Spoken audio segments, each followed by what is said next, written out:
allons parler de quelque chose qui nous embête souvent, c'est la gastro. Alors la gastro, qu'est-ce que c'est quand on a dit j'ai la gastro?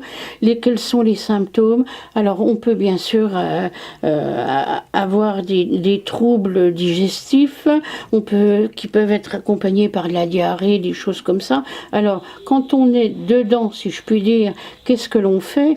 Alors on a des moyens très très simples, parce que c'est des choses qui sont classiques, c'est des façons d'éliminer les toxines. C'est-à-dire que vous avez une toxine, vous avez mangé quelque chose qui ne va pas, vous avez pris un coup de froid, ça peut venir de multiples situations. C'est pour ça qu'on retrouve souvent la gastro en hiver ou à l'automne, parce qu'il y a des changements de temps. Alors, qu'est-ce que l'on peut faire? On a la gastro. Eh bien, qu'est-ce que faisaient nos anciens?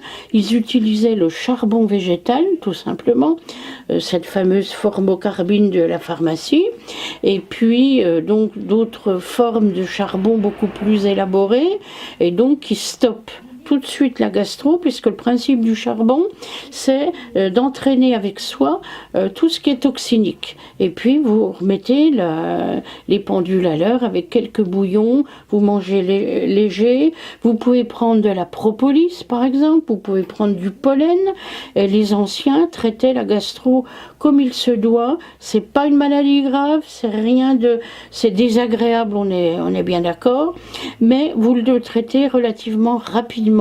Alors bien sûr, on a eu en médecine classique, qui n'est pas la médecine traditionnelle, bien sûr des antibiotiques, des tas de machins qui ne servent strictement à rien, parce qu'on traite bien sûr une gastro sans antibiotiques, simplement avec des produits naturels. Alors il y a déjà une chose qui est extrêmement importante, c'est au niveau de la nutrition, c'est de penser à la mastication.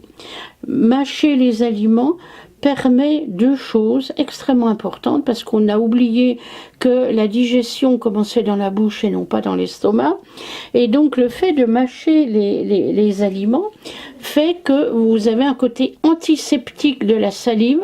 Donc si l'aliment est bien imbibé de salive, vous allez déjà éliminer 9 fois sur 10 toutes les gastro. Ensuite, une petite précision, le fait de bien mâcher lance le programme des enzymes, coenzymes digestives, et principalement pancréatiques. Et donc ça, c'est pour nous quelque chose d'important au niveau général de notre vie au quotidien. Donc bien mâcher, c'est extrêmement important, et utiliser des produits relativement plus connus maintenant, comme par exemple le pépin de pamplemousse, mais le vrai pépin de pamplemousse, parce qu'il y a malheureusement des pépins qui contiennent beaucoup d'agrumes, qui apportent certes la vitamine C, qui est intéressant à prendre, mais le pépin de pamplemousse est légèrement antibiotique et va recouvrer pas mal de petites choses à régler, dont la fameuse gastro. Et puis manger léger, tout simplement. Et en quelques jours, la gastro doit être réglée, sans autre forme de procès que ce que je vous ai indiqué, et puis rester au chaud si c'est pas le moment de sortir, de prendre froid, etc. Voilà, tout simplement.